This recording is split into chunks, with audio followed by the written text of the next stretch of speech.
Hello दोस्तों, आज मैं मुग़ल बादशाह टीपू सुल्तान के बारे में बताने जा रहा हूँ। आपने चैनल के माध्यम से दिखाने का कोशिश करता हूँ।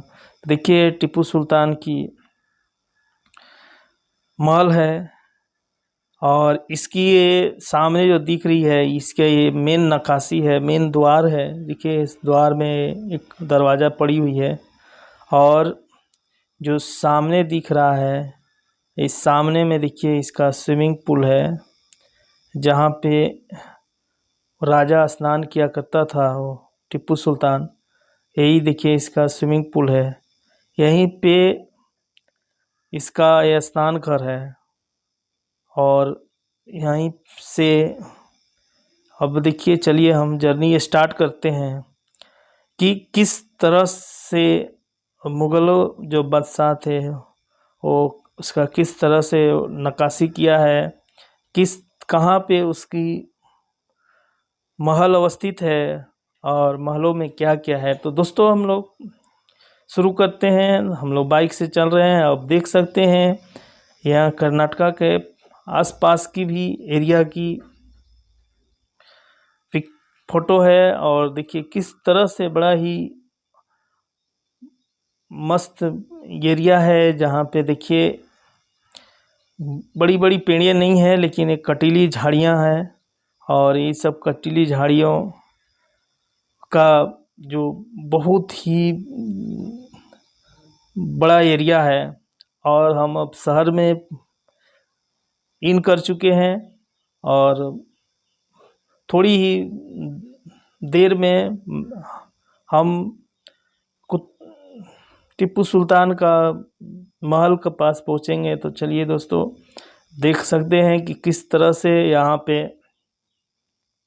प्लॉटिंग किया गया है और इसमें बिल्डिंगें बनेगी।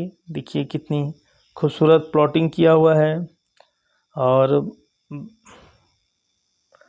इस तरह से देखिए कुछ कृषि कार्य भी हुई है, जिसमें कुछ कुछ मोटे अनाजों का यहाँ ज़्यादातर खेती की जाती है, जिसमें बाजरा, ज्वार, रागी, इस तरह से मोटे अनाज ज़्यादा यहाँ उगाया जाता है।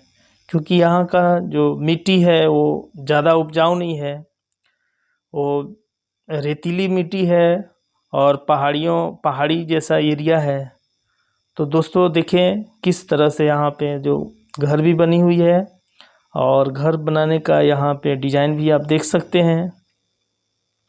देखिए यहाँ जानवरों का भी एक चीज़ यहाँ देखने को एक अद्भुत चीज़ मिली कि यहाँ की जानवरों को जो सींगें होती है वो एकदम नुकीली सींग होती है और अलग ही तरह के दिखने में लगते हैं। और देखिए शहर की ये सब खूबसूरत नज़ारा है। अब शहर में इन कर चुके हैं और अब देख सकते हैं कि शहर में किस तरह से कैसी अद्भुत नज़ारा है शहर की। और यहाँ की कलाकृति आप देख सकते हैं। इस राज्य का विशेष कलाकृति, हर जगह में एक अलग विशेष कलाकृति होती है, लोगों की रहन सहन होती है और उसमें कुछ विशेष होते हैं। तो देखिए दोस्तों, अब हम पहुँच चुके हैं ये राउंड अबाउट से थोड़ा ही आगे में वो महल है। देखिए मैं जूम करके दिखाने का कोशिश करता हूँ। और वो जो देखिए सामने में जो दिख रहा है पहाड़, उस पहाड़ का देखिए सामने में जो पहाड़ नज़र आ रहे हैं, उसी पहाड़ के ऊपर जो है टीपू सुल्तान का महल बनी हुई है। अब दोस्तों थोड़ी ही टाइम में हम सब पहुंच जाएंगे। अब देखिए हम लोग पहुंचने वाले हैं वहाँ पे और ये ओवर ब्रिज में पहुंच गए हैं और इस ओवर ब्रिज के थ्रू ही हम लोग आगे जाएंगे। और देखिए इस ओवर ब्रिज से आगे मैं देखिए वहाँ आपका जो प्लेस है उसका कुछ साइड व्यू मैं दिखाने का कोशिश करता हूँ। और देखिए दोस्तों, ये सामने, ये देखिए सामने जो दिख रहा है यही वहाँ पे प्लेस पर बनी हुई है उस पहाड़ी में। और यहाँ पे देखिए एक रेलवे का भी जंक्शन है। तो रेलवे का मैं आपको कुछ व्यू दिखाना चाहता हूँ। देखिए किस तरह से रेलवे का ट्रैक का जॉइंट है, जो साइड में और किस तरह से रेलवे की आवाज़ कमन होती है। तो मैं ये सारी चीज़ें आपको दिखाने का कोशिश कर रहा हूँ। और एक यहाँ की विशेष चीज़ अच्छी लगी कि यहाँ का जो ऑटो का जो बनावट है वो कुछ अलग ही डिज़ाइन की होती है, अलग ही तरह का यहाँ की ऑटो का डिज़ाइन है। और देखिए ये महल का मैं जूम करके दिखाने का कोशिश कर रहा हूँ इस पहाड़ी में। ये महल की अब बस करीब ही है, थोड़ी देर में हम सब भी पहुँच जाएंगे।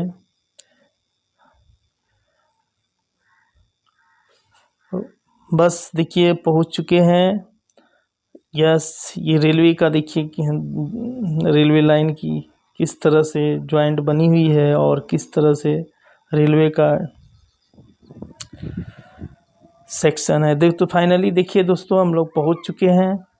और देखिए किस तरह से बड़ी बड़ी पहाड़ों और चट्टानों के बीच में टीपू सुल्तान ने अपनी महल का निर्माण करवाया। ये देखिए ऊपर से ये शहर का व्यू है और शहर का देख ही रहे हैं कि कितनी खूबसूरत नज़ारा है। और देखिए शहर में जगह जगह पे मंदिरें बनी हुई है और आप देख सकते हैं कि कितनी बड़ी बड़ी पहाड़ों में वो उन्होंने महल का निर्माण करवाया। अब देखिए कि कितनी बड़ी बड़ी चट्टान है।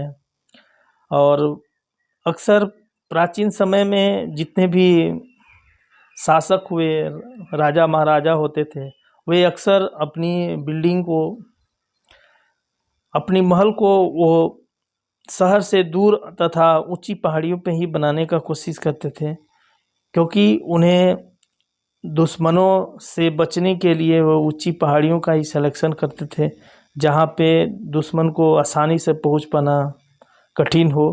और ये भी बिल्डिंग तो कोई खास नहीं है, जिस तरह से इन्होंने निर्माण करवाया है।